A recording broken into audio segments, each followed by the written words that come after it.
Sangam by Gaurav Yadav. DJ Umesh Sukhipur बाजार।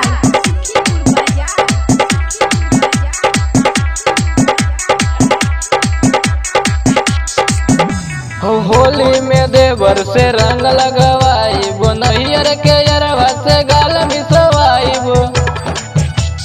ए सखी होली में देवर से रंग लगवाइब, नैयर के अरवा से गाल मिसवाइब। काम उल्टा सीधा उदगा करेला, काम उल्टा सीधा उदगा करेला। पता न कौन नशा करेला, सौतीन के घरे जाके का करेला। ए सखी मोना के लाजो ना बा।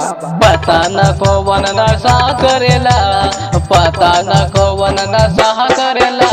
सौतीन के घरे जाके का करेला, पता न कौन नशा करेला। सौतीन के घरे जाके का करेला। लागत बैगन छिलत होई रे सखिया, यही से तो मोना इतना कठोर हो गइल बा। DJ Umesh Sangam by Gaurav mix by DJ Rupesh सिंहोला।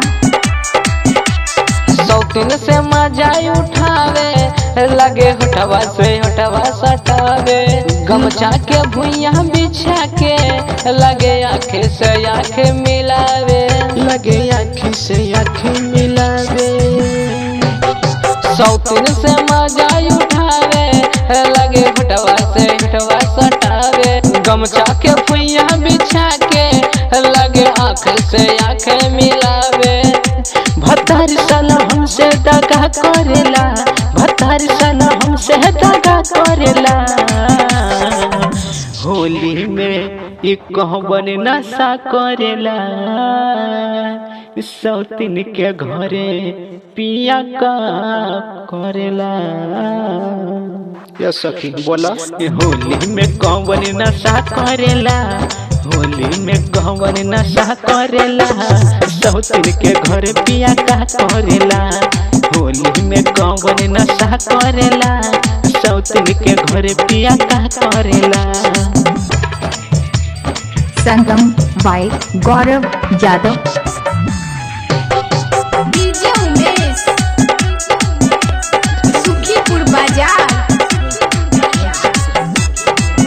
Mix by DJ Rupesh Sinhola. Gaurav के चली जमर जी, सौतीन पिहे रोज हरदी। राइटर अमरेश सुना हवे सौरभ बेदर्दी, हवे सौरभ बेदर्दी। गौरव के चली जमर जी, सौतीन फाकी रोज हरदी। राइटर अमरेश सुना हवे सौरभ बेदर्दी। सौतीन के पिया सखी का करेला, हाँ सौतीन से पिया रोज का करेला। होली में ई कहबन नशा करेला, सौतीन के घरे पिया का करेला। बैगन छिलत होई। होली में कहबन नशा करेला, होली में कहबन नशा करेला। सौतीन के घर पिया का करेला, होली में कहबन नशा करेला। सौतीन के घर पिया का करेला। संगम ये बाई मोना के तक गौरव बुझा। यादव।